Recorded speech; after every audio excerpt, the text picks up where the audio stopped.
Jadi seperti yang diperkenalkan di pertemuan awal gitu ya, oleh koordinator bahwa tugas akhir di kita itu ada tiga ya. Ada yang jenisnya skripsi, ada yang jenisnya project, dan ada yang jenisnya prototype gitu ya. Nah, ketiga jenis dari tugas ini itu dibebaskan bagi teman-teman untuk memilih gitu ya, mau tugas akhir yang seperti apa. Nah, di sini mungkin saya jelaskan dulu tentang yang skripsi gitu ya. Nah, untuk yang skripsi ini sebenarnya udah sering ya, udah sering banget dilaksanakan di Informatika Unjani terutama.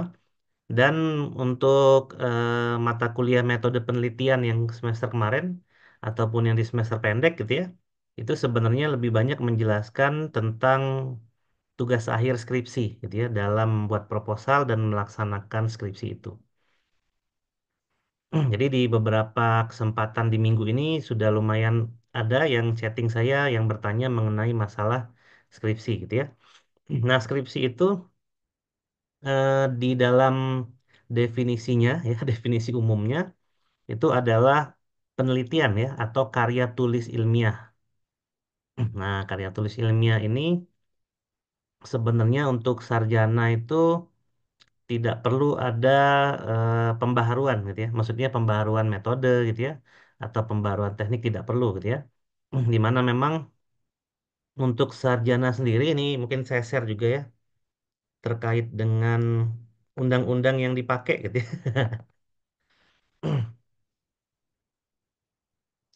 Oke, jadi di sini kita menggunakan ini ya. Nah, jadi ada Peraturan Presiden nomor 8 tahun 2012 ya udah saya siapin tadi. Di mana untuk sarjana gitu ya, mana sarjana. Nah, ini ya, yang F ya. Lulusan diploma 4 atau sarjana terapan atau dan sarjana paling rendah setara dengan jenjang 6. Nah, KKNI itu dia ada 9 jenjang gitu ya. Ada 9 jenjang. Kalau SD itu setara jenjang 1 gitu ya. Menengah itu SMP SMA itu setara jenjang 2 dan seterusnya ya sampai S1 itu jenjang 6 minimal gitu ya. Jadi untuk sarjana itu paling rendah ya setara minimal jenjang 6. Berarti sarjana itu bisa jenjang 7, 8, 9 gitu ya. Di mana sebenarnya 7, 8, 9 itu untuk magister S2 gitu ya. 9 itu untuk dokter. Lalu profesi dan spesialis itu antara di 7, 8, dan 9 gitu ya. Nah, jadi minimum gitu ya. Jadi syarat sarjana itu minimum adalah jenjang 6. Nah, apa sih jenjang 6? Kita bisa baca di sini ya. Nah, ini ini adalah lampiran dari kualifikasi yang masih berlaku gitu ya. Kalau kalian lihat di internet, ini adalah KKNI yang masih berlaku. Oke, kita lihat ya jenjang 6. Jadi jenjang 6 itu seorang sarjana harus bisa ngapain gitu ya.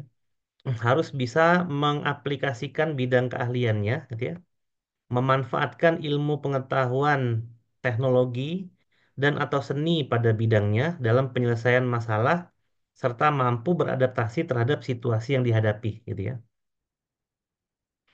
Kemudian menguasai konsep teoritis bidang pengetahuan tertentu kalau dipakai di informatika berarti menguasai konsep teoritis di bidang informatika ya tentunya ya. Secara umum dan secara khusus. Nah, secara umum dan secara khusus ini diaturnya di Standar Nasional Perguruan Tinggi ya. Di Standar Nasional Perguruan Tinggi PP nomor 53 tahun 2023 kalau saya nggak salah gitu ya. Cuman itu sebelum saya siapin, saya belum nyari keburu ini dulu ya. Habis makan keburu mulai gitu ya. Nah, keahlian umum itu apa? Keahlian umum itu berarti keahlian dalam berkomunikasi gitu ya. Keahlian dalam literasi ilmiah, keahlian dalam bernegosiasi dan lainnya. Nah, keahlian umum ini sebenarnya lebih banyak menjelaskan tentang soft skill. Tentunya yang dimaksud di sini adalah keahlian umum di bidang informatika gitu ya. Soft skill yang di informatika. Dan bidang khusus itu ya di informatikanya. Menguasai apa gitu ya. Misalnya menguasai kemampuan yang mendalam tentang algoritma gitu ya. Menguasai kemampuan yang mendalam tentang coding. tentang data science, tentang apapun gitu ya. Jadi itu adalah kemampuan khusus. Ya, secara mendalam ya. Jadi ini adalah penebalan kata ya. Jadi di bidang pengetahuan tersebut secara mendalam, serta mampu memformulasikan penyelesaian masalah secara prosedural. Artinya eh, langkah demi langkah ya, tidak dari A langsung ke Z gitu ya, tapi dari A ke B dulu, ke C dulu ya secara sekuensial. Kemudian mampu mengambil keputusan yang tepat berdasarkan analisis informasi dan data, dan mampu memberikan petunjuk dalam memilih berbagai alternatif solusi serta secara mandiri dan kelompok gitu ya.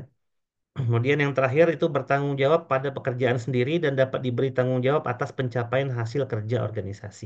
Nah, ini adalah jenjang kualifikasi minimal sarjana gitu ya. Minimal. Jadi kita tidak perlu yang harus S2 ya, minimal sarjana. Artinya di sini teman-teman diminta untuk mengetahui, memahami ya konsep secara teoritis di bidang pengetahuan informatika secara umum dan khusus ya dalam bidang tersebut secara mendalam. Jadi intinya mendalam, gitu ya. Kita tidak perlu membuat metode baru, ya membuat teori baru nggak perlu, gitu ya. Tapi teori yang udah ada, ya kita coba implementasikan secara mendalam untuk menyelesaikan permasalahan secara prosedural, gitu ya. Nah, di SNPT juga ini tertuang, gitu ya, untuk sarjana. Jadi sarjana itu sebenarnya tidak terlalu sulit ya. Ini ada teori. Nah, teori itu kita kuasai, tapi harus mendalam kan masalahnya itu gitu ya. Nah, kalau skripsi gimana? Skripsi itu ada beberapa pendekatan sebenarnya gitu ya. Kalau yang di metode penelitian yang kita sering pelajari atau yang kemarin kuliah ya di metode penelitian, itu pendekatannya secara teoritis, tapi ada juga secara empiris, kuantitatif, kualitatif, dan lain-lain gitu ya. Nah, yang dimaksud dengan pembelajaran mendalam itu di skripsi misalnya. Kalau kita ngomongin metode penelitian yang kemarin, berarti penelitian yang sekarang itu harus berbeda dengan apa yang sudah ada sebelumnya, kan gitu ya. Nah, yang sudah ada sebelumnya itu seperti apa? Kita mau sekarang itu apa? Karena pendekatannya teoritis, artinya knowledge yang dihasilkan itu adalah knowledge-nya teori gitu ya. Jadi pendekatannya teoritis. Sehingga hasil yang akan dijawab nanti itu adalah hasil yang akan memiliki inovasi dalam bidang teori gitu ya. Nah, jadi misalnya kita mengimplementasikan suatu metode gitu ya dengan suatu data tertentu. Cuman metodenya mungkin nggak cuma satu ya. Kalau cuma satu doang pasti ada gitu ya di Google Scholar ya. Misalnya kemarin prediksi gempa dengan XGBoost itu udah pasti ada tuh ya di Google Scholar. Itu udah pasti ada. Nah, sedangkan kalau yang sudah ada ya kita nggak boleh untuk eksekusi lagi gitu ya. Nah, lalu misalnya ada waktu itu juga yang ingin mengajukan pakai naive Bayes. Nah, ingat tadi ya, pengetahuan teori mendalam gitu ya. Apakah naive Bayes itu mendalam? Kan enggak gitu ya. Karena naive Bayes itu diajarkan di kuliah gitu ya. Lalu metode itu adalah metode tahun 80-an. Ya, berarti kan itu tidak tidak mencerminkan sesuatu yang mendalam ya. Dan langkah-langkah menyelesaikan masalahnya pun dengan metode naif Bayes itu mudah banget gitu ya, gampang banget. Nah, dengan beberapa alasan itu, maka kalau kita misalnya penelitian menggunakan ini yang skripsi ya, menggunakan metode yang terlalu jadul ya, capaian dari KKNI yang diinginkan tadi itu tidak tercapai kan gitu ya. Karena kalau kita mau pakai KNN atau naif Bayes misalnya, kita nggak perlu banyak baca kan, baca satu aja gitu ya. Itu udah dapet ya ilmunya ya, cara ngitungnya dapet kan gitu, gitu ya. Nah, berarti kan pengetahuan umum tadi yang mana kita harus mahir di soft skill, literasi dan lain-lain itu nggak tercapai juga kan? Karena mahir literasi itu nggak mungkin didapatkan dari satu kali baca, dua kali baca, terus tiba-tiba kita paham gitu ya isinya. Nah, dan literasi itu juga harus mahir gitu ya. Ini yang skripsi. Ya, ini semua umum ya, tapi saya skripsi dulu gitu ya. Nah, sehingga kenapa kalau ada teman-teman yang bertanya, Pak, boleh nggak pakai metode ini? Saya suka sarankan, coba cari metode di 5 tahun atau 10 tahun terakhir gitu ya. Agar apa? Agar capaian daripada pendalaman ya pengetahuan umum dan khusus tadi itu bisa dicapai gitu ya. Nah, ini juga yang diajarkan di metode penelitian gitu ya. Jadi yang diinginkan itu untuk S1 skripsi itu bukan pembaharuan yang benar-benar baru gitu ya. Bukan yang menciptakan teori baru nih gitu ya. Wah, itu dapat Nobel itu ya. Itu beda lagi ceritanya. Itu tunggu jadi profesor aja nanti gitu ya, baru menciptakan teori baru. Atau mendapatkan apa ya, sesuatu yang baru banget lah yang tidak pernah ada di dunia ini, itu nggak mungkin juga gitu ya. Nah, yang diminta dari S1 itu adalah kreativitas sebenarnya gitu ya. Jadi untuk skripsi, ini yang skripsi ya, yang karya tulis ilmiah, itu yang diminta itu adalah kreativitas. Ya. Dan menyajikan sesuatu yang sebelumnya belum pernah ada. Belum pernah ada dalam hal ini bukan berarti 100% belum pernah ada. Ya. S1 itu paling menambahkan 10% aja. Artinya 90% udah ada gitu ya. Dengan kita menambah 10%, nah 10% itu tadi yang bilang yang bikin kreativitas kita, karya tulis kita itu menjadi baru gitu ya. Bukan yang 0% tiba-tiba jadi baru banget gitu ya, bukan ya. Misalnya tadi ada yang pakai extreme gradient boosting, oke gitu ya. Nanti dikombinasikan dengan metode apa lagi, oke. Dikombinasikan dengan metode apa lagi, oke, boleh gitu ya. Nah, tapi kita lihat coba kombinasi metode itu sudah ada belum orang lain yang melakukan sebelumnya gitu ya. Nah, kalau sudah ada, maka ya itu kan berarti yang existing ya, yang sekarang gitu ya. Nah, justru cara kita itu harus mencari mana yang belum dikerjakan dengan dari kombinasi metode gitu ya. Nah, itu yang kita harus membaca banyak literatur ya, banyak paper baca gitu ya. Tapi karena kita memang dituntut untuk memahami informasi yang valid ya, itu di kemampuan umum, maka bacaan kita itu kan harus valid dulu kan gitu ya. Kalau misalnya kita bacanya di blog valid nggak? Belum tentu kan gitu ya. Nah, yang baca valid di mana? Kalau skripsi, berarti validitas itu ada di jurnal gitu ya, ada di paper. Tapi apakah semua jurnal? Enggak kan gitu ya. Ada yang predator kan jurnal ya. Waktu di metode penelitian kan pasti pernah dijelaskan gitu ya. Nah, jadi kita harus ngambil dari jurnal yang mana untuk bacaan valid nih. Gitu ya. Jangan juga ngambil jurnal di TikTok gitu ya. Apalagi itu ya. Kacau itu. Nah, kita ambil yang standar Scopus kan gitu ya. Terindeks Scopus. Terindeks Sinta untuk bahasa Indonesia. Nah, itu yang kita lakukan. Kita cari misalnya dari sekian banyak paper itu kita cari lalu kita dapat inspirasi untuk mengerjakan prediksi anu gitu ya dengan teknik ini menggunakan ono misalnya gitu ya. Nah, kita ketika dapat inspirasi kayak gitu jangan dieksekusi dulu gitu ya. Kita coba cari dulu yang mau kita kerjain ini udah pernah belum dikerjakan sebelumnya. Nah, argumentasi ilmiahnya di sini adalah gapnya gitu ya. Ketika saya mau mengerjakan ini, orang lain mengerjakan itu. Nah, ini dan itu tuh kan ada bedanya. Nah, kita jelasin bedanya apa, gitu ya. Nah, itu yang diperlukan untuk penelitian berbasis skripsi, karena dia karya tulis ilmiah. Dan titik beratnya itu bisa macam-macam ya. Kalau saya kan memang dari data mining biasanya. Yang ke saya itu kalau nggak ke data mining, ke software quality atau re-engineering gitu ya. Nah, kalau data mining itu kan banyak tahapannya ya. Mulai dari data select, attribute selection gitu ya, pre-processing, data transformation, dan seterusnya. Nah, setiap tahapan ini kan punya tekniknya masing-masing nih. Gitu ya. Di pre-processing aja ada data imputation, ada anomaly detection, ada apalagi gitu ya, ada banyak lah gitu ya di situ. Nah, coba perhatikan di antara sekian tahapan itu kan secara prosedural kan tadi ya, menyelesaikan masalahnya ya. Coba lihat yang mana yang misalnya kita bisa pakai dan kita hipotesakan apakah sesuatu metode atau teknik ini memang bisa dipakai untuk subjek yang kita mau teliti gitu ya. Kalau subjek di data mining berarti kasusnya gitu ya. Misalnya prediksi gempa gitu ya, berarti dari data gempanya gitu ya. Nah, karena kalau misalnya teman-teman mengambil data mining, berarti yang difokuskan itu bukan studi kasusnya gitu ya. Karena kalau kita ngomongin data mining, fokusnya kita adalah datanya. Data yang polanya sama, itu pasti hasilnya sama gitu ya. Mau datanya apapun. Ya, ada misalnya kita ngomongin data prediksi mata uang dengan data time series rupiah terhadap dolar dengan data kenaikan emas misalnya.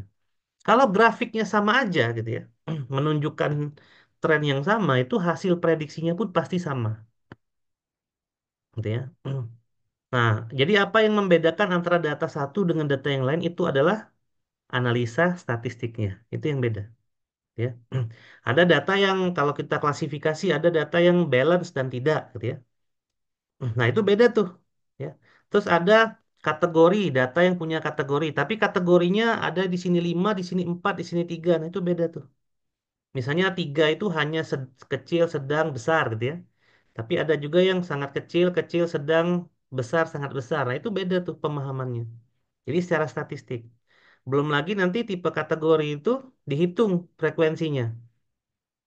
Ada yang dalam satu atribut ya, misalnya atribut atribut apa ya? Atribut kalau bencana alam tuh misalnya atribut kekuatan tanah misalnya gitu ya. Bencana alamnya gempa misalnya. Kekuatan tanah di suatu daerah misalnya. Kan ada rendah, sedang dan tinggi, misalnya ada 3 ya.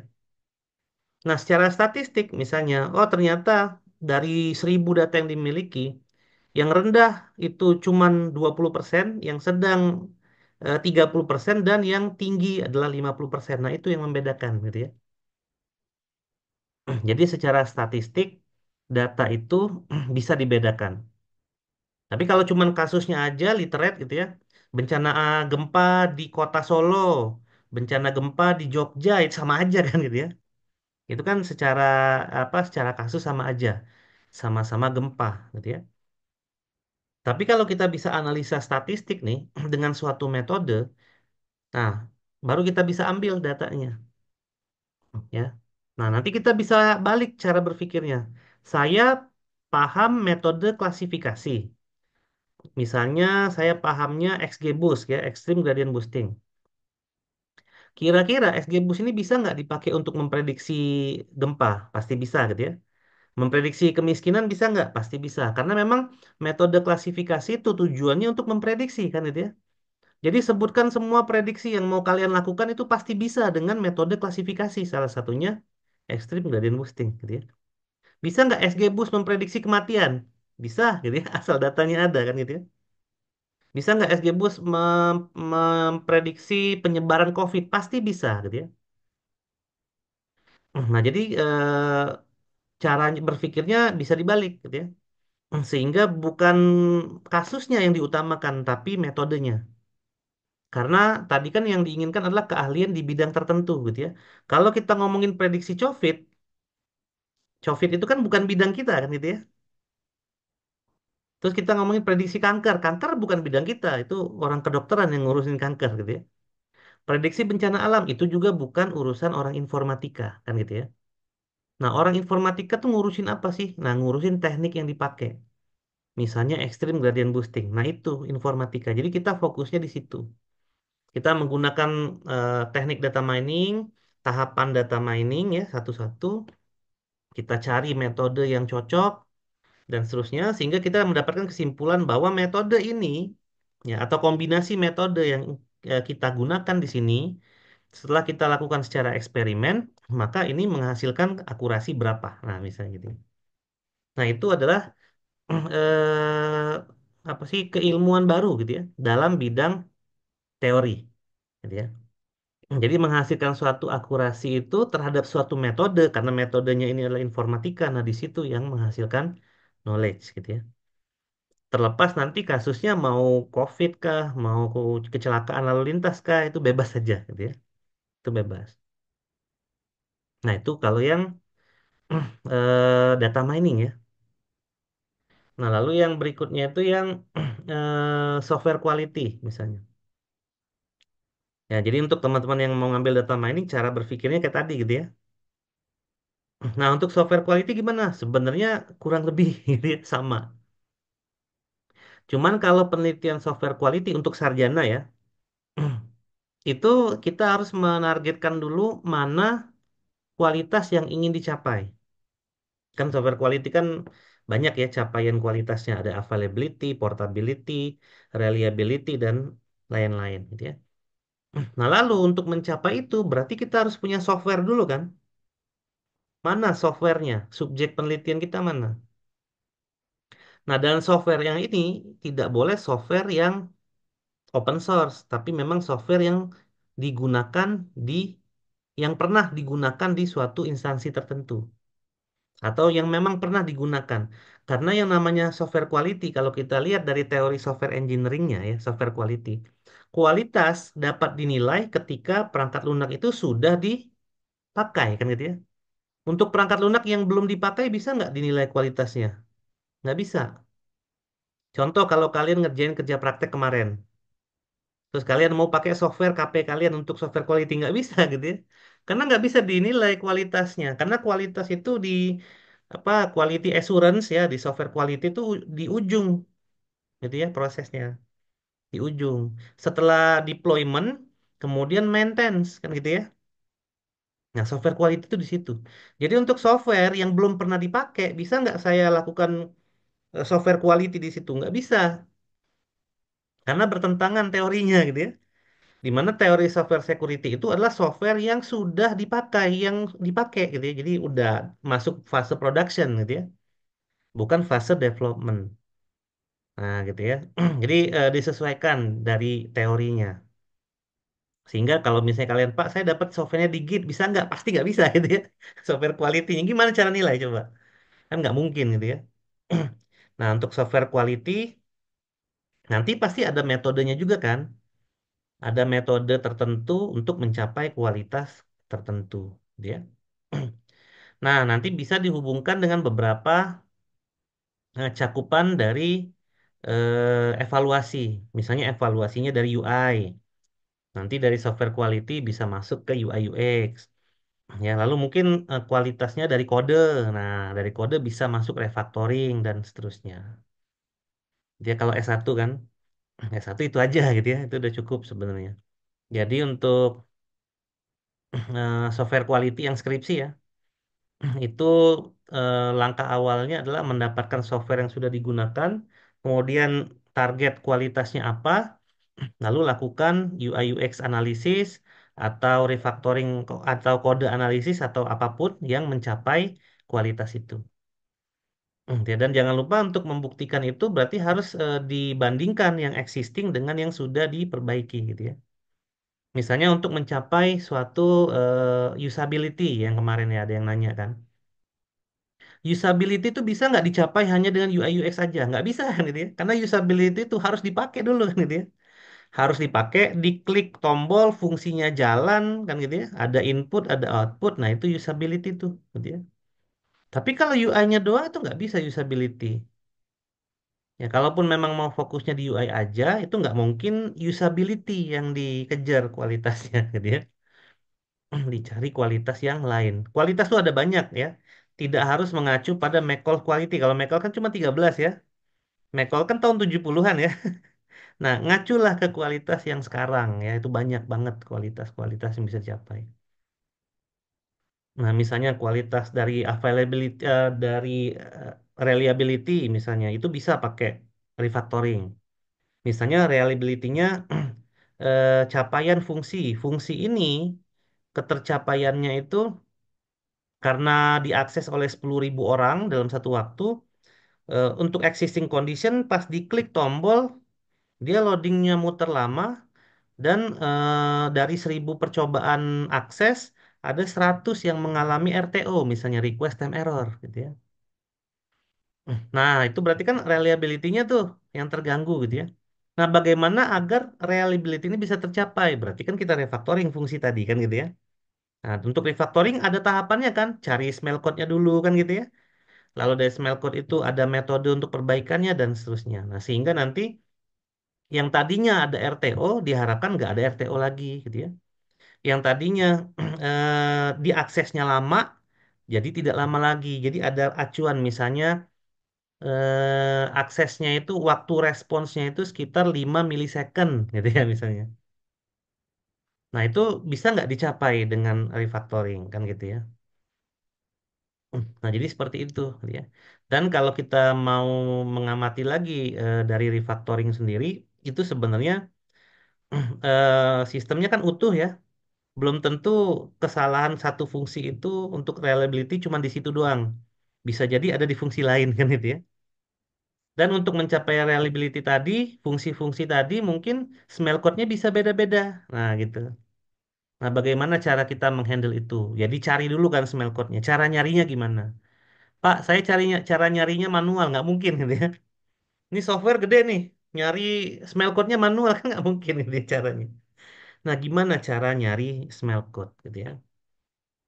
Nah, dimulai dari tahapan-tahapan seperti itu, dan tadi kan yang diinginkan mendalam gitu ya. Nah, coba dieksplor gitu ya. Kita kan tahu teori dasarnya, ya, lalu dieksplor terus selesai gitu ya. Nah, tapi kalau itu yang tadi ya, software quality ya. Nah, kalau ada teman-teman yang ingin satu lagi apa UI UX ya, itu ada juga yang ke saya kalau nggak salah. Nah, kalau UI UX itu sifatnya empiris ya, secara empiris. Nah, dan UI UX itu itu kalau kita pelajari basic ilmunya, mendesain UI dan UX itu ada dua kondisi. Kondisi yang pertama, yang memang softwarenya nggak ada sama sekali. Gitu ya. Jadi memang dalam suatu tempat atau organisasi softwarenya nggak ada nih. Maka kita fokus desain UI UX-nya. Tapi ada juga yang memperbaiki. Berarti sudah ada, tapi ada perbaikan. Nah, gitu ya. Nah, dari dua sudut pandang itu nanti akan berbeda. Walaupun metode yang dipakai sama, misalnya sama-sama menggunakan design thinking, misalnya. Kalau yang belum ada, mungkin nanti akan ada perbedaan dari tahapan design thinkingnya, yang dikerjakannya berbeda. Tapi kalau udah ada, biasanya nanti akan ada perbandingan dengan yang existing, gitu ya. Yang sekarang bagaimana setelah dilakukan perbaikan UI dan UX menggunakan design thinking misalnya tekniknya selanjutnya seperti apa. Nah, dalam desain thinking UI UX itu banyak juga langkah-langkahnya, ada 7 kalau nggak salah. Dan masing-masing langkah-langkah itu melibatkan keilmuan yang lain gitu ya. Kalau fokusnya UI UX mau nggak mau nanti akan belajar sedikit tentang psikologi gitu ya. Mengapa background warna biru gitu ya. Itu kan psikologi ya. Jadi mau nggak mau nanti baca jurnal psikologi dikit kan gitu ya. Terus seperti apa perilaku orang parubaya yang umur 50 tahun ke atas dalam menggunakan aplikasi software misalnya. Nah, itu juga nanti kajiannya ada di jurnal-jurnal psikologi gitu ya. Nah, nanti akan membaca itu gitu ya. Yang pasti kalau skripsi itu alasannya tidak boleh alasan pribadi, tidak boleh menurut saya gitu ya. Kalau tidak salah gitu ya, itu nggak boleh gitu ya. Jadi itu harus ilmiah semuanya, gitu ya. Karena kan dia penelitian ilmiah ya untuk skripsi ya. Jadi segala penjelasannya harus ilmiah dan harus bisa dibuktikan. Misalnya Pak, saya mendapatkan jurnal. Jangan cuma ngomong Pak dari penelitian terdahulu, yang mana penelitian terdahulunya gitu ya. Itu kan harus jelas dulu tuh. Kalau waktu Medpen kemarin kan suka disuruh tulis literasi kan, literatur review kan. Ada paper, tulis hasilnya kan gitu-gitu ya. Nah, itu adalah untuk melatih membaca paper sebenarnya. Jadi kalau kalian punya statement yang nanti akan dituliskan di proposal atau di tugas akhir 2 ya, maka kita harus mereference ya statement itu dengan suatu apa referensi yang benar. Bisa dari buku, bisa dari paper ilmiah, kan gitu ya. Bisa juga dari website, tapi websitenya memang harus kredibel. Jangan dari ChatGPT. Tapi kalau gunain ChatGPT dalam skripsi boleh nggak Pak? Boleh gitu ya. Boleh. Cuman jangan dari ChatGPT copy paste mentah-mentah gitu ya. Nanya aja di ChatGPT, cara menghitung XGBoost pasti dia jelasin gitu ya. Tapi kan kita harus cari dulu untuk mendalami SGBU saya harus baca apa? Kan ChatGPT kan ngasih tahu nanti ya. Baca jurnal katanya, baca buku, baca ini. Tinggal ditanya satu-satu. Kalau jurnal ini ChatGPT itu siapa sih yang bikinnya? Terus jurnalnya namanya apa dan lain-lain. Kayaknya ChatGPT bisa jawab gitu ya. Nah, tinggal kalian download jurnalnya, kalian baca gitu ya. Ya udah lah, Pak, pakai chat PDF Pak, baca PDF, baca aja coba gitu. Ya. Nggak masalah kita gunakan AI, kita baca. Cuman jangan cuman baca doang, pahami juga. Gitu ya. Nah itu yang penting tuh. Misalnya ekstrim gradient boosting, kalian tahu ekstrimnya di mana, boostingnya di mana, ya. Boosting itu kan adalah salah satu teknik dari ensemble learning, gitu ya. Nah ensemble learning itu apa, gitu ya? Harus tahu dulu tuh. Gitu ya. Terus extreme gradient boosting itu dasarnya adalah tree. Tree itu apa? Model tree itu apa? Gitu ya. Dasar tree itu apa? Nah itu harus tahu dulu.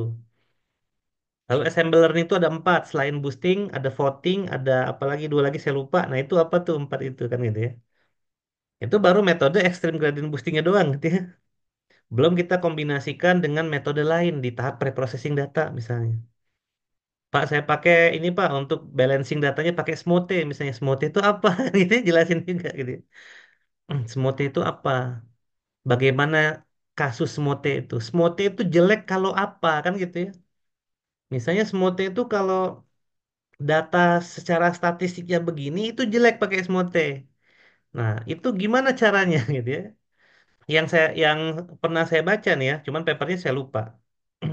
Smote itu ya kalau perbandingan dia kan metode untuk apa? Upscaling data ya. Yang tadinya tidak balance jadi balance tapi balance-nya ke atas. Nah, itu kalau udah terlalu jauh, ya, presentase perbedaannya itu jelek pakai Smote. Contohnya apa? 90 yes, 10 no. Nah, 10, 1 banding 9 tuh. 1 banding 9 pakai Smote jelek. Ya, karena Smote tidak akan melakukan sintesis.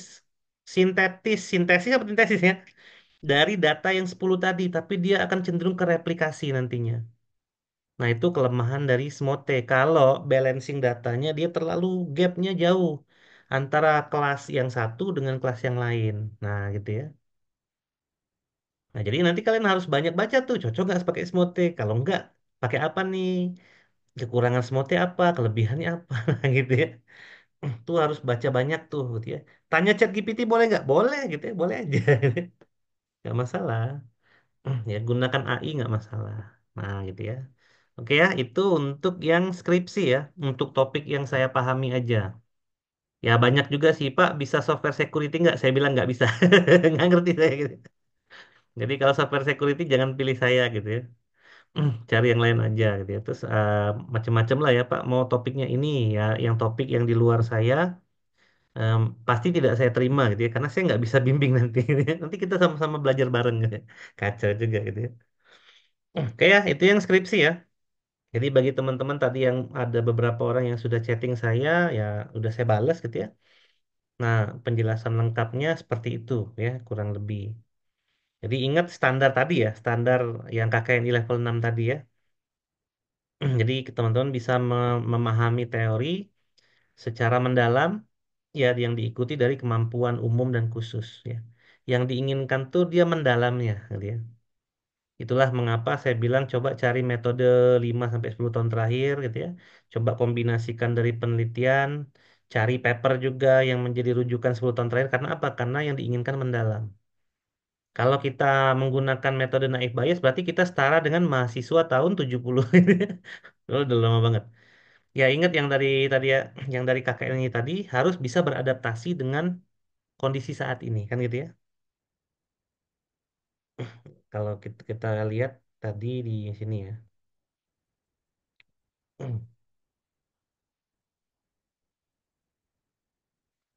Nah, di sini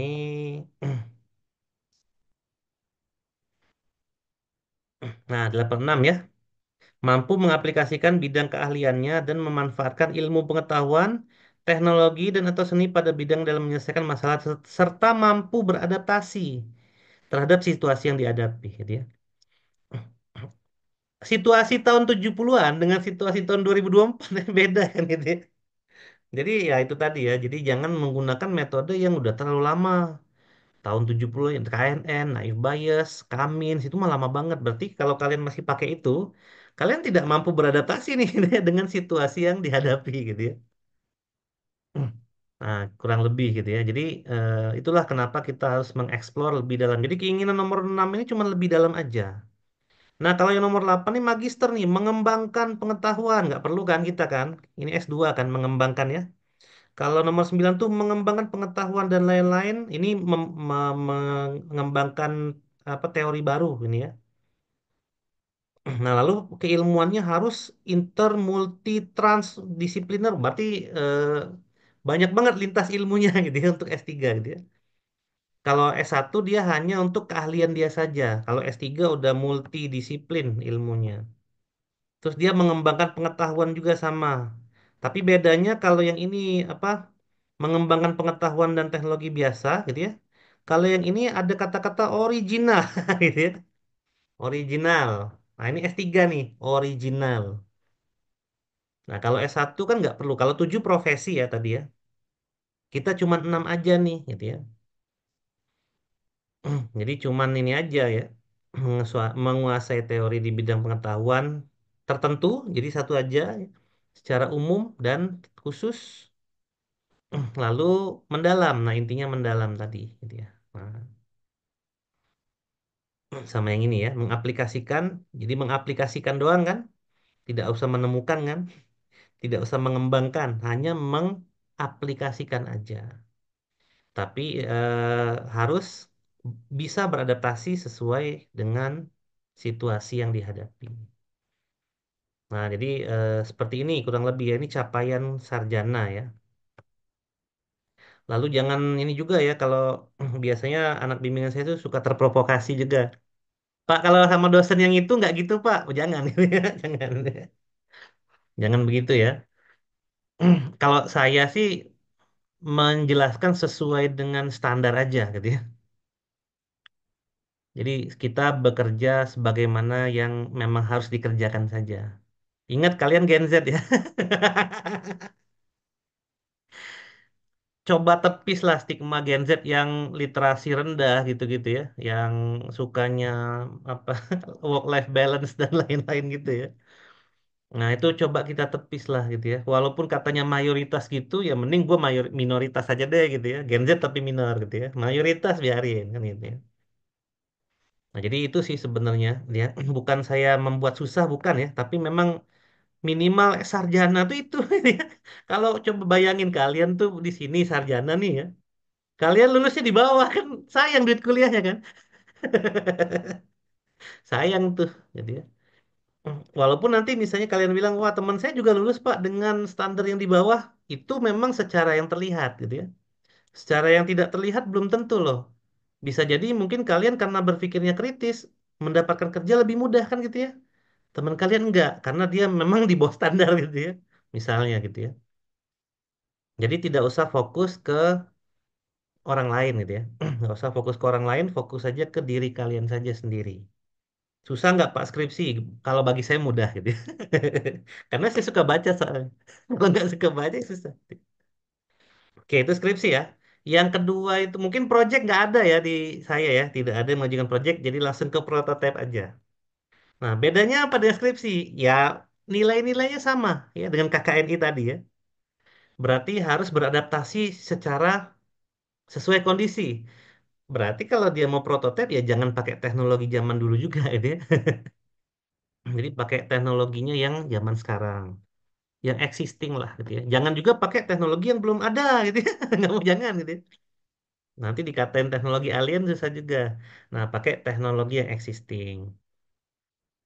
Ya, itu bedanya. Terus, kalaupun mau membaca seputaran teknologi, seputaran ilmu software engineering gitu ya, bacalah buku yang 10 tahun terakhir kan gitu ya. Mirip-mirip aja sebenarnya. Terus ada pengetahuan umum dan khusus sama aja. Berarti pengetahuan umumnya ya literasi sama ya, literasi, kemampuan berkomunikasi, kemampuan untuk beradaptasi dengan lingkungan itu semuanya soft skill untuk pengetahuan umum. Nah, mungkin pengetahuan khususnya yang berbeda. Kalau tadi dia lebih ke teoritis ya. Kalau project lebih ke implementatif. Jadi lebih ke mengimplementasikan eh, ilmu pengetahuan dan teknologi, khususnya di bidang informatika, kan gitu ya. Secara mendalam kan tadi ya. Secara mendalam. Jadi kalau bisa jangan pakai bahasa assembly juga nanti codingnya susah gitu. Udah lama banget. Terus kalaupun nanti Pak saya coding mobile ya coding mobile itu macam-macam ya. Symbian juga mobile kan. Udah lama banget itu mobile. Nah pakainya apa? Misalnya pakai Kotlin, pakai yang baru-baru lah gitu ya. Setidaknya ada beberapa implementasi teknologi. Nah kemudian bedanya kalau prototype itu dia ada kasus masalah dunia nyatanya, bukan masalah teori. Kalau skripsi tadi kan masalahnya teori ya. Nah, masalahnya teori. Kalau di prototipe masalahnya dunia nyata, tapi dia umum. Jadi tidak ada, bukan masalah organisasi. Masalah organisasi lebih khusus ya. Misalnya masalah di Unjani. Nah, itu kan masalahnya apa sih? Misalnya masalahnya sulit untuk mencari mahasiswa baru misalnya. Nah, itu apakah masalah itu diselesaikan dengan software? Enggak gitu ya. Tingkatin kualitas makanya gitu ya, biar nggak susah-susah cari mahasiswa baru. Jadi masalah organisasi itu tidak semuanya bisa diselesaikan dengan software. Itu yang harus diingat. Ya. Masalah organisasi yang diselesaikan dengan software itu hanya 30%. 70%-nya adalah yang non software. Misalnya tadi apa kekurangan SDM gitu ya. Terus SDM-nya rendah gitu misalnya. Atau prosedur birokrasi yang terlalu panjang. Terus fasilitas yang tidak memadai. Nah, itu yang kebanyakan harus ditanggulangi oleh organisasi. 30% sisanya baru software gitu ya. Jadi tidak semua masalah organisasi itu dihandle oleh software. Itu untuk project sebenarnya. Kalau untuk prototipe gimana? Sama aja, mirip gitu ya. Tidak semua masalah di dunia nyata ini diselesaikan dengan software. Tapi masalahnya di dunia nyata umum ya, bukan terkait di organisasi tertentu. Bukan di Unjani, bukan di PTA, bukan di PT XYZ, bukan, tapi umum. Misalnya kita mau menyelesaikan yang saya kasih contoh ke Faza kemarin ya kalau nggak salah. Kalau saya tuh suka fokusnya di problem disabilitas. Nah, gitu ya. Jadi kalau ada masalah disabilitas nih kita bisa selesaikan apa nih dengan software? Walaupun memang 70% masalah disabilitas itu kan bukan software ya solusinya. Misalnya kalau dia disabilitas fisik misalnya, ya tidak bisa jalan misalnya. Ya masa dikasih software gitu ya, dikasih kursi roda lah kan gitu ya. Jadi danjok juga ya. Nah, maksudnya gitu lah ya. Tapi ada nggak misalnya yang kalau saya ke Faza kemarin ya tunanetra deh yang buta misalnya. Terus fokusnya ke kalau dia mau membayar nih pakai uang cash di supermarket misalnya, dia kan nggak tahu ini nominal berapa berapanya gitu ya.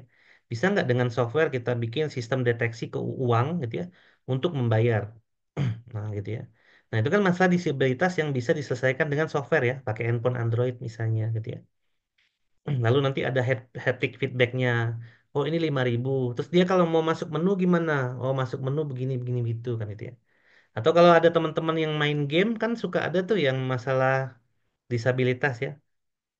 Yang beberapa konfigurasi game tuh secara layar itu kadang-kadang yang kontrasnya tinggi, terus hitam putih dan lain-lain. Nah itu untuk apa? Untuk eh, untuk disabilitas sebenarnya.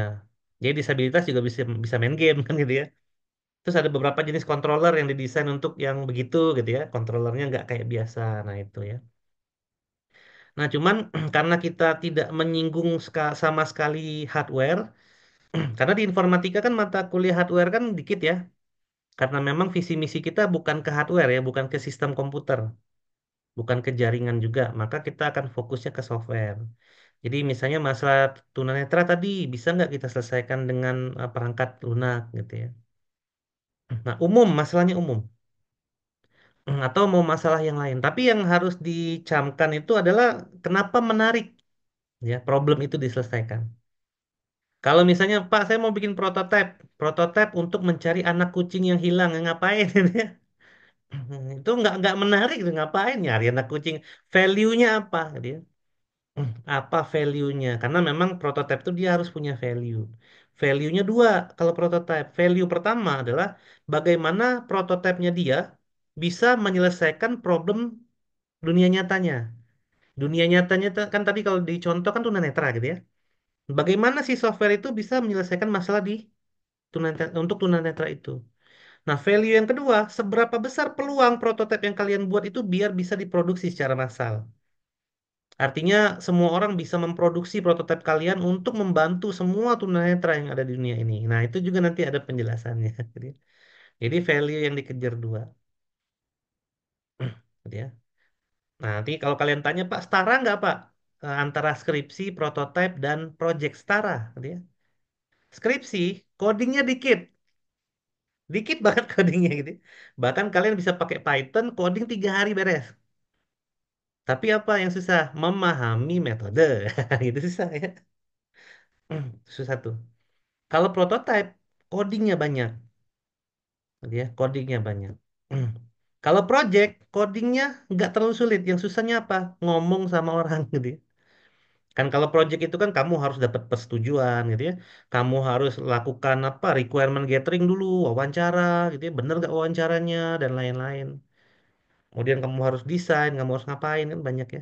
Nah, sebagian besar daripada software development lifecycle kalau belajar RPL, coding itu kan cuma di satu fase doang kan, gitu ya. Di fase coding aja, implementasi. Sisanya kan nggak coding ya, tapi itu susah gitu ya. Susah, itu susah. Apalagi yang di requirement susah banget. Ya makanya untuk syarat project itu ya, biar projectnya tidak abal-abal, berarti harus ada persetujuan dari organisasi terkait ya untuk project. Ya sejauh ini masih belum ada sih yang ngambil project ya, karena mungkin memang agak susah mendapatkan itu.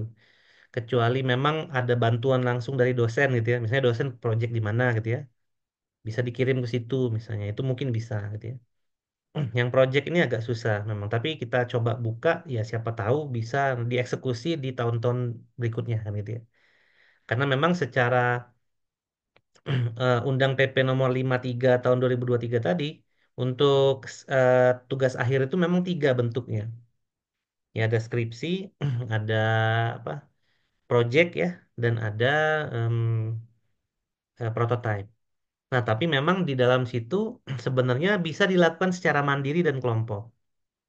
Nah, tapi di Informatika Unjani masih belum mempercayai kerjaan kelompok. Takutnya yang satu cuma nebeng nama doang, gitu ya. Nah, itu bahaya tuh, gitu ya. Jadi mending sendiri aja, gitu ya. Dan sendiri dan kelompok sendiri atau kelompok kalau di bahasa undang-undang. Kalau atau kan kita tahu ya, salah satu true juga true kan gitu ya. Jadi kalau Unjani mau informatika Unjani maunya sendiri ya true juga tidak bertentangan juga kan dengan undang-undang gitu ya. Di buku panduan akademik juga kalian bisa lihat ya tugas akhir itu bisa mandiri atau kelompok atau juga kan. Jadi boleh aja dong mandiri kan gitu. Nah, seperti itu. Ya di samping itu ada masalah-masalah administratif lain yang tidak memungkinkan untuk berkelompok gitu ya. Nah, jadi seperti itu gitu ya untuk tugas akhir. Nah, silakan dipilih sendiri gitu ya. Mau skripsi, mau project, mau prototype, bebas. Ya ada beberapa yang sudah menetapkan diri untuk prototype. Ada juga yang mundur dari prototype ganti skripsi gitu.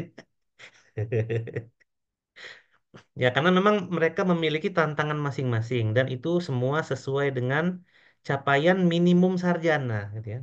Minimum sarjana. Maksud saya ya minimal kalau IPK-nya 3,2 itu beneran 3,2 gitu ya. Jangan sampai kemarin itu saya pernah nguji sidang ya. IPK berapa? IPK-nya 3,8. Mantap kan? Saya aja IPK S1-nya cuma 3,4. Cuma ini 3,8 gitu. Tapi pas ditanya-tanya, wah 3,8 dari Hongkong. Mungkin 3,8 kayak gini gitu ya. Nah, itu kan ada fenomena inflasi IPK ya. Nah, jangan sampai kita kayak gitu juga maksud saya. Jangan sampai kita cuman gede di 3,8 aja IPK, tapi ternyata 2,8 gitu ya. Faktanya 2,8. Jangan gitu ya. Jadi coba buktikan IPK kita. Dan saya perlu ingatkan kalau anak bimbingan saya khususnya ya, kalau sudah lulus, jangan lupa ijazah umurnya cuma 3 tahun ya. Itu itu bukan, jadi jangan ngikut standar TikTok ya. Kalau TikTok kan cuma ngomong doang ya. Kalau kita nih realita aja. Kenapa 3 tahun? Jadi gini, misalnya kalian dalam 3 tahun itu kan kalian sarjana nih ya. Dalam 3 tahun kalian mencari kerja, nggak dapat-dapat misalnya. Kira-kira di tahun keempat kalian ngeplay lagi, apa persepsi HRD tentang kalian? Pasti negatif dong, gitu ya. Gimana nggak negatif? Kamu sudah mendaftar ke 100 perusahaan, semuanya nolak kamu. Berarti kan ada yang salah dengan kamu kan gitu ya. Perlu nggak HRD ke 101 nguji kamu lagi? Nggak perlu gitu ya. Biarin yang 100 kemarin gitu ya. Nah, kenapa begitu? Karena pasti bisa dipastikan bahwa yang melamar pekerjaan 100 apa 100 lamaran itu pasti dia tidak memenuhi kompetensi, pasti itu. Gitu ya, misalnya cara cara ngomongnya nggak bagus, misalnya attitude-nya jelek, terus hard skill-nya juga nggak memadai gitu ya. Nah, itu pasti terjadi. Kalau kalian hard skill-nya bagus, soft skill-nya bagus, nggak perlu 100 ngelamar, dua juga pasti keterima kan gitu ya. Nah, nggak mungkin harus nunggu 100 dulu gitu ya. Nah, jadi seperti itu. Jadi kalau misalnya ada yang bilang lowongan kerja dikit, lulusan banyak, itu memang benar. Tapi dari sedikitnya lowongan kerja, itu yang terisi lebih sedikit lagi loh. Misalnya sekarang kan ada 200 ribu ya lowongan kerja ya. Sementara pelamar itu ada 7 juta orang. Nah, secara fakta, ya ini ngomongin data kan. Kalian kan orang sains, masa nggak percaya data?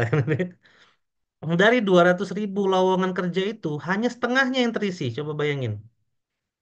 Ya, jadi dari 7 juta orang, di mana ada 200 lowongan pekerjaan, hanya 100 ribu orang yang masuk. 100 ribu lowongan lainnya kosong. Berarti kan dari 7 juta itu, 6.900.000 ngapain aja kan gitu ya. Nggak keisi tuh lowongan gitu ya. Nah itu faktanya. Jadi jangan lihat standar TikTok ya, bahaya itu gitu ya. Nanti stigma kalian jadi aneh-aneh gitu ya kalau lihat TikTok. Kita baca data aja gitu ya. Dan data yang saya sebutkan tadi itu udah terverifikasi oleh Badan Pusat Data Nasional ya. Dari STIS juga sudah mengeluarkan report tentang itu kan gitu ya. Jadi misalnya lowongan lowongan itu kan berarti kan masih ada 100 ribu lagi yang kosong. Kenapa nggak diisi itu? Padahal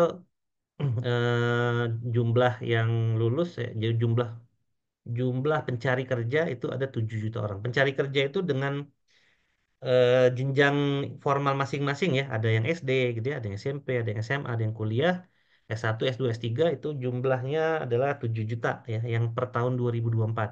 Kalau saya senang baca report, soalnya tiap tahun tuh kalau ada report saya baca gitu ya.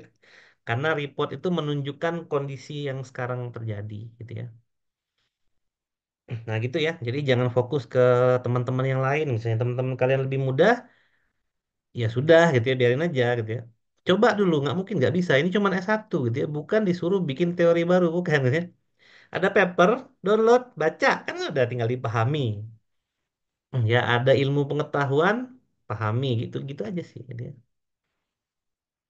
Nggak sulit kan sarjana kan? Gampang sarjana itu. Ya, tapi kalau nggak dikerjain, itu nggak sulit berarti ya. Kalau sulit atau enggak itu kan udah dikerjain dulu baru tahu, oh sulit gitu ya. Tapi kalau nggak dikerjain, gimana bisa bilang sulit itu ya? Kan nggak dikerjain. Ya, jadi seperti itu ya. Untuk skripsi. Tenang aja, skripsi ini gampang, gampang banget malah gitu ya. Dari 9 jenjang tadi, skripsi itu jenjangnya ke-6 doang gitu ya. Masih lebih mudah dari pendidikan profesi apoteker, profesi dokter spesialis misalnya. Profesi yang mana lagi ya, pilot misalnya, dan lain-lain itu masih lebih mudah untuk sarjana gitu ya. Yang diinginkan itu literasinya bagus, penguasaan ilmunya mendalam, ya, terus memang kemampuan umum dan khususnya juga bagus. Itu doang. Dan saya rasa bekal-bekal itu harusnya sudah didapatkan selama perkuliahan gitu ya. Harusnya ya. Kalau misalnya Pak, saya waktu tugas besar kemarin cuma nebeng nama, berubahlah. Ya, mumpung masih bisa berubah. Kalau sudah lulus terlambat berubahnya itu ya. Karena tidak bisa diulang semuanya ya. Nah, itu ya jangan lupa. Jadi kalau TA itu kan sebenarnya tidak terlalu jauh merubah nilai ya. Jadi jangan dikhawatirkan IPK, eh, hasilnya yang sekarang aja ya kurang lebih gitu ya. Tapi tingkatkanlah tadi ya kemampuan umum dan kemampuan khusus agar nanti peluang dalam mencari kerja itu lebih besar gitu ya. Atau kalau memang kalian bisa terpercaya, saya kan beberapa anak bimbingan suka saya rekomendasiin juga ya ke beberapa tempat gitu ya. Nah, mungkin bisa dari situ jalan pertamanya. Kalau kalian udah kerja, sebenarnya nanti kalian pindah juga, nggak akan ditanya lagi ijazahnya. Paling ditanya bisanya apa, gitu ya. Ijazah itu udah masuk lemari gitu ya mungkin, atau udah hilang, nggak tahu. Tapi kalau baru pertama kali mencari kerja, itu ijazah sangat diperlukan. Pak, saya mau jadi pengusaha aja, silahkan coba gitu ya. Kalau saya sih ngomong good luck aja gitu ya, kalau mau jadi pengusaha. Kalau kalau saya realitanya gini, kamu jadi pengusaha, tapi misalnya eh, untung netnya 3 juta sebulan. Jadi pengusaha nih gitu ya. Dengan karyawan yang gajinya tiap bulan 15 juta. Mending jadi karyawan atau pengusaha? Ya jawab sendiri aja ya. Kalau saya sih mending jadi karyawan ya. Karena pengusaha untuk menghasilkan bersih 3 juta sebulan aja itu effortnya luar biasa. Misalnya kamu buka warung aja deh, buka warung makan deh pinggir jalan gitu ya. Itu bukan omset ya, kalau omset itu total ya. Itu netnya paling yang tukang nasi goreng di bawah aja nih yang suka saya beli ya, suka saya tanyain ya. Itu dia netnya 5 juta sebulan netnya. Tiap bulan dari tahun 2015 gitu ya, sampai sekarang tuh 5 juta ya terus gitu ya. Karena harga nasi gorengnya kan nggak naik berubah ya. Kalau terlalu tinggi kan orang nggak beli kan gitu ya. Nah, apa yang dia lakukan untuk mencapai 5 juta sebulan itu? Ternyata kerjanya lebih berat dari saya gitu. Dia harus bisa masak intinya ya. Bisa racik bumbu. Hmm. Dia harus pintar milih bahan. Setiap hari ke pasar, setiap subuh tuh. Jam 4 jam 3 gitu ya. Ke pasar terus tiap hari gitu ya. Kalau nggak ke pasar, nggak jualan kan gitu ya. Hmm. Terus dia belum yang preman-premannya kan. Ya nggak mungkin nggak bayar preman dong, realitanya kan itu ya. Jangan jangan bohong misalnya nggak ada preman nggak mungkin. Nah, nyewa-nyewa preman begituan gitu ya. Terus belum lagi yang lain-lain gitu ya. Ternyata hal yang dia lakukan itu lebih keras dari saya ternyata. Tapi income-nya cuma 5 juta tuh ya satu bulan. Ya kalau saya sih lebih memilih jadi dosen dengan income 15 juta. Tapi itu kembali lagi ke kalian itu bebas saja. Kalau kalian memang orangnya kreatif, punya visi misi jelas gitu ya, tidak hanya stuck di tempat itu aja boleh jadi pengusaha. Misalnya di 10 tahun terakhir kalian pengen punya omset 10 juta per bulan, misalnya 20 tahun terakhir, 20 tahun ke depan punya berapa puluh juta, misalnya itu boleh aja gitu ya. Tapi kalau kalian menganggap dunia usaha itu simple, mudah, dan menyenangkan, jangan dulu. Tidak bisa itu. Ya, nanti kalau udah perusahaannya gede, ngadepin karyawan lah, menggaji karyawan sesuai UMR lah, mabuk-mabuk lah. Lu. Kalau nggak di demo atau kerjaan kamu nggak selesai, dimarahin klien, eh, mentok-mentok pilot, dipidanain kan sama klien mampus. Ya, tapi semua resiko ada ininya lah ya, ada hasilnya gitu ya. Resikonya tinggi, hasilnya tinggi gitu ya. Ya kalau kalian suka laksanakan gitu ya, tapi ya jangan meremehkan itu aja sih gitu ya. Kalau kalian menganggap dunia usaha itu mudah gitu ya. Selamat berjuang. Ya, saya ingetin aja gitu ya. Ijazah tuh 3 tahun loh umurnya. Kalau kalian bilang misalnya di usia ke lulus umur 22 nih misalnya, 25 tuh maksimal kalian nyari kerja. Jadi kalau ada orang di TikTok itu kenapa orang umur 30 nggak boleh cari kerja kan gitu ya? Emang udah jadi fosil kan gitu ya? Bukan jadi fosil maksudnya gitu ya. Bukan jadi fosil. Maksudnya setelah lu lulus kuliah sampai umur 30 tuh ngapain aja? Itu yang jadi penting tuh. Kalau misalnya lu nggak ngapa-ngapain dari umur 25 sampai umur 30 berarti kan skillnya nggak ada gitu. Males orangnya kan gitu ya. Orangnya udah males, literasi rendah, gitu ya. Nontonnya TikTok mulu kan gitu ya, toksik dan lain-lain. Siapa yang mau menerima orang kayak gitu loh. Dan itu besar kemungkinannya gitu ya. Jadi jangan ikut standar TikTok gitu ya. Umur 30 kalau ngelamar kerja masih bisa dapat nggak? Pasti dapat. Tapi sebelumnya kerja dulu gitu ya. Misalnya kalian kerja di perusahaan software house, gaji 5 juta sebulan. 5 tahun bertahan, nambahin portofolio. Umur 30 pindah ke Tokopedia, gaji langsung 25 juta. Kan bisa nih. Ada alumni kalian yang di Tokopedia satu orang, si Bagas. Bagas bimbingan saya dulu. Pas lihat story-nya, wah udah di Tokopedia aja sekarang gitu ya. Ya artinya umur 30 juga boleh dong gitu ya, ngelamar kerja. Tapi gitu ya, bukan berarti sebelum umur 30 lu kosong banget gitu ya, nggak ngapa-ngapain, bukan gitu ya. Ya itu realitanya ya. Jadi silakan silakan di 1 tahun ke depan gitu ya. Tugas akhir seperti apa yang mau dipilih dan tidak berat ya. Jadi jangan memikirkan nanti dari extreme gradient boosting saya harus apa kembangkan seperti apa, nggak usah pakai aja itu gitu ya. Nggak usah dikembangin gitu ya. Tinggal cari aja di teknik preprocessingnya, cari metodenya yang sesuai dengan datanya. Di transformationnya, misal data mining ya, cari metode yang sesuai dengan peruntukannya dan dari 10 tahun terakhir itu aja dikombinasiin. Nah, udah dapat kombinasinya, misalnya prediksi bencana alam dengan teknik A B C D E menggunakan XGBoost misalnya. Cek di Scholar. Ini udah ada belum gitu ya. Nah, kalau belum ada, pakai ini jadi judul TA selesai. Tinggal bikin proposal, tapi paper yang dibaca tadi ditaruh di referensi. Kan gitu aja kan. Simple kan?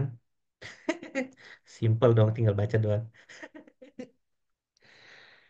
Ya, begitu aja mungkin pengantarnya. Minggu depan kita hari Jumat lagi, tapi kayaknya saya pisah aja ya.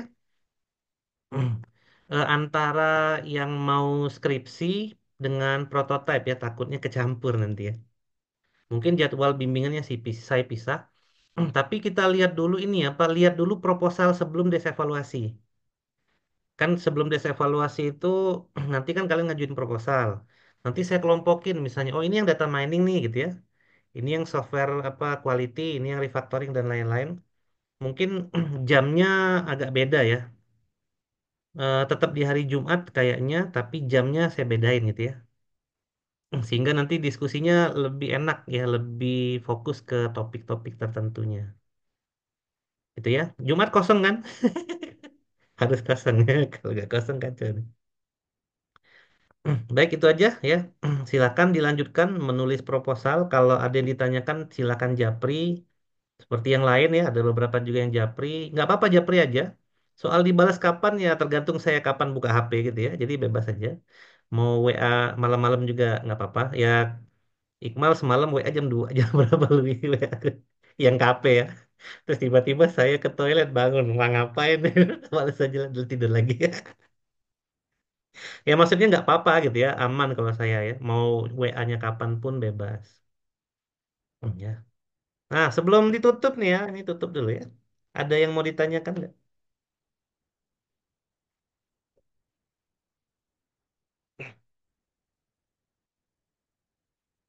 Kalau slow respon, mohon maaf ya. Karena saya sekarang disuruh ngajar 28 SKS. Nggak banyak banget. Jadi tahun kemarin yang TA itu saya cuma ngajar 18. Ditambah 10 sekarang. Jadi dalam waktu saya udah pusing gitu ya. Jadi kalau slow respon sedikit, mohon maaf gitu ya. Tapi untuk waktu, insya Allah ya kalau memang tidak terkendala apapun, kita sesuai waktu bimbingannya. Di KP ini banyak banget kendalanya. Aduh. Ya udahlah ya. KP bentar lagi beres. Ada pertanyaan mungkin? Bapak, izin bertanya, Pak. Ya, silakan. Ini untuk yang prototipe itu butuh koneksi dengan perusahaan lain atau enggak? Kayak proyek akhir. Kalau prototipe tidak butuh ke perusahaan, kamu Oh, boleh berkreasi gitu ya. Saya mau bikin software untuk tunanetra tadi misalnya, kamu bisa kreasi itu. Tapi ya tadi apa ya saya lupa nih apa harus ada bedanya gitu ya. Software yang sudah ada dengan software yang kamu mau buat. Bedanya nggak harus beda banget gitu ya, beda dikit aja gitu ya. Misalnya beda dari sisi tampilannya atau ada teknologi yang berbeda yang kamu masukin ya di prototipe kamu. Nah itu aja sih. Nggak perlu perusahaan itu, kamu bisa ngayal aja misalnya masalah umum apa ya gitu ya yang menarik dikerjain gitu ya misalnya. Oh misalnya masalah penanggulangan gempa, tapi jatuhnya prototipe ya, jangan skripsi ya. Masalah penanggulangan gempa. Gempa itu masalahnya apa? Kamu coba cari artikel misalnya gitu ya. Oh, ternyata masalah gempa tuh kayak gini loh. Nah, bisa nggak dengan software diselesain? Bisa nggak dengan aplikasi handphone, misalnya mobile phone untuk penanggulangan gempa misalnya. Nah, gitu dia. Lalu cari produk serupa. Ada nggak sih orang yang pernah bikin juga prototype atau produk yang serupa? Nah, nanti saya cari bedanya apa saya dengan dia gitu ya. Ada gitu aja sih. Baik, Jadi makasih prototype Pak. tidak harus ya sama-sama. Tidak harus perusahaan ya prototype. Ada lagi mungkin?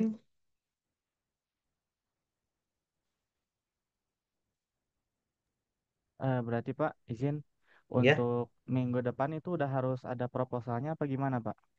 enggak juga sih. Proposal itu setidaknya kalau dari koordinator kapan ya maksimal des evaluasi? Kalau nggak salah waktu UTS sih kalau nggak salah. Nah, nanti aja pas waktu UTS aja. Pas waktu UTS. Nanti aja. Jadi kalau kalau saya biasanya membebaskan kalian gitu mau apa gitu ya. Saya tidak pernah memaksa harus ini, harus itu enggak gitu. Tapi sesuai kemampuan saya ya. Kalau kalian tiba-tiba ganti software security, awas aja. Saya nggak ngerti. Saya. Jadi saya bebaskan kalian mau ngapain, kalian boleh nanya gitu ya. Nah nanti jadi proposal kan di-review dulu kan sama reviewer ya. Nah setelah di-review kan di-feedback ya, dibalikin ya. Nah baru di situ nanti saya bimbingnya agak banyak gitu. Tapi masih sesuai dengan yang kalian mau gitu. Jadi sekarang saya ngebimbingnya ya menjawab pertanyaan aja biasanya kebanyakan. Sisanya terserah mau apa gitu ya, mau pakai metode XGBoost boleh gitu ya, mau pakai metode LSTM boleh. Cuman yang saya suka chatting kan LSTM itu kan udah banyak gitu gitu paling kan. Di pernah juga dipakai di mana-mana. Jadi bedanya apa? Nah itu aja yang saya tanyain. Nanti jadi proposal, format proposal udah dapat belum dari koordinator? Belum ya? Nah, Belum nanti Pak, belum. tanyain aja sama koordinator ya kalau belum ya. Format proposal project apa, format proposal apa, skripsi kayak gimana gitu ya. Nah, nanti setelah proposal, nah yang beda itu nanti yang project sama prototype. Setelah des evaluasi, project sama prototype itu untuk seminar harus sampai bab 3. Nah, makanya nanti kita akan bahas banyak di rancangan gitu ya, di skenario dan lain itu prototype ya. Kalau untuk yang skripsi ya kita akan bahas banyak tentang revisian yang diberikan oleh reviewer. Karena nanti kan reviewer itu yang akan nguji kita lagi gitu ya. Jadi kita harus perhatikan misalnya sarannya di apa, apakah kita terima atau enggak. Kalau enggak kita terima, apa alasan argumentasi ilmiahnya kan gitu ya. Nah, kalau yang skripsi seperti itu. Misalnya disarankan mengganti metode misalnya. Nah, kalau kita misalnya ngotot mau pakai metode ini aja lah, apa alasan ilmiahnya? Gitu ya. Sip.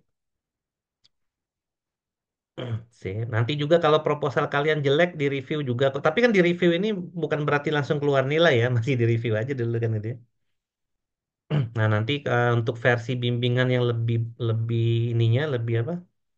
Lebih intensnya itu pas sudah direview. Itu aja sih. Oke, sip. Silakan bebas skripsinya mau apa gitu ya. Ya apa bebasnya itu maksudnya data mining, software quality, refactoring gitu ya. Jangan di luar itu. Kalau prototype bebas mau apa. Project juga kalau mau bebas juga sih. Baik, ada lagi mungkin pertanyaannya.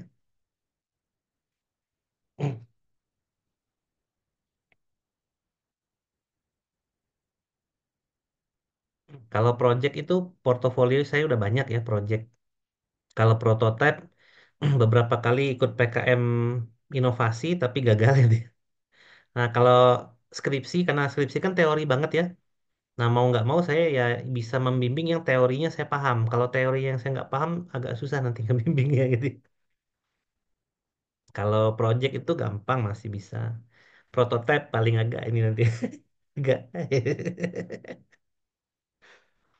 Begitu. Ya, sok tuh. Pak, mau nanya Pak, berarti kita tuh bikin proposal itu kalau misalkan judul penelitiannya itu udah di ACC sama Bapak ya? Ya, benar. Oke, makasih Pak. Ya.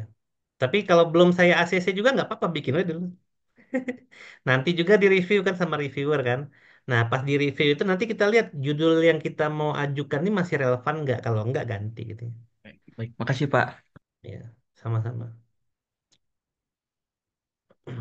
Pak mau nanya Pak, Ya, silakan. kalau misalnya misalnya saya ambil judul A gitu Pak, tapi orang lain tuh nggak sengaja judulnya tuh sama Pak, maksudnya tuh dari segi metodenya tuh sama Pak, gimana Pak? Apakah harus salah satu orang harus mundur gitu atau gimana? Ya, mau nggak mau ada yang ganti. Nanti paling pas ngumpulinnya dicek sama koordinator. Yang ngumpulin lebih dulu itu yang dimenangkan biasanya. Ya, kalau misalnya mau mengalah, silahkan gitu ya. Tapi kalau tidak mau mengalah, usahakan proposalnya benar, terus ngumpulin duluan gitu. Karena nanti kalau misalnya dua-dua judul sama, begitu ngumpulinnya yang kedua gitu ya, nah itu biasanya nanti ditolak. Ya, didiskusiin aja dulu dengan temennya ya, kalau yang memang kurang lebih sama gitu ya. Baik Pak, terima kasih. Yoi. Oke, ada lagi?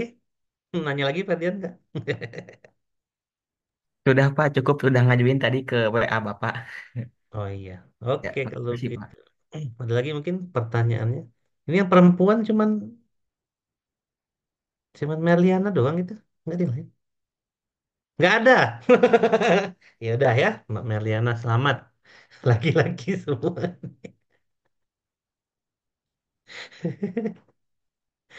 Nggak ada pertanyaan? Izin Pak, saya mau bertanya Pak. Oh iya, so. Sekarang tuh kan berarti kan bikin proposal ya Pak, kita tuh. Ya, Nah, kan yang tadi yang diucapkan sama Iqbal itu kan UTS tuh di review ya Pak. iya biasanya direview dulu. Nah, waktu review tuh proposal itu harus udah beres semua atau gimana gitu Pak? Udah harus beres semua Ah, sampai ke referensinya, semua full. Nah, paling nanti Masih Pak. pas ya, nanti di review itu misalnya referensinya kurang, nah gitu ya. Latar belakangnya tidak kuat, rumusan masalahnya salah, jadi di review dulu nanti. Nah, nanti hasil reviewnya kita lihat. Nah, apanya yang mungkin kurang dan lain-lain. Baru di situ nanti kita menyempurnakan proposal. Kalau yang skripsi ya, kalau yang prototipe biasanya nanti diterima atau tidak, terus apa saja inovasi tambahannya itu ada di prototipe nanti. Nah, kalau di prototipe nanti kita nggak akan bahas banyak di proposal lagi, tapi kita sudah maju sampai ke landasan teori, lalu analisis dan perancangan gitu ya. Kalau skripsi masih proposal gitu. Jadi nanti bebannya beda. Kalau skripsi itu seminarnya masih seminar proposal. Kalau prototype atau project itu seminarnya itu sampai dengan bab satu sampai dengan bab 3 gitu ya. Karena codingnya sesuatu. Codingnya lumayan ya, harus eksplorasinya lumayan banyak. Oke, ada lagi mungkin pertanyaannya?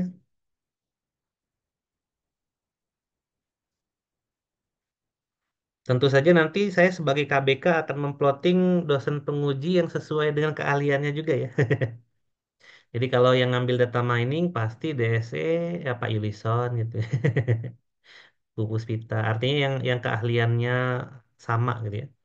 Kalau ngambilnya software quality bisa Bu Puspita Pak Herdi gitu ya pengujinya. Kalau yang ada kombinasi misalnya kan ada yang dari yang P2-nya AIG ya. Misalnya ada yang pakai machine learning itu bisa jadi nanti penguji satunya dari DSE, penguji duanya dari AIG gitu ya. Nah, begitu kurang lebih. Pokoknya nanti yang nguji kalian itu yang paham penelitian kalian, ya itu intinya. Yang nggak paham nggak usah. Soalnya kalau nggak paham kacau nanti ngujinya, ya males saya. Nanti ngujinya suka di luar konteks kalau yang nggak paham. Gitu kurang lebih ya. Ada lagi pertanyaan? Nggak? Tidak ada.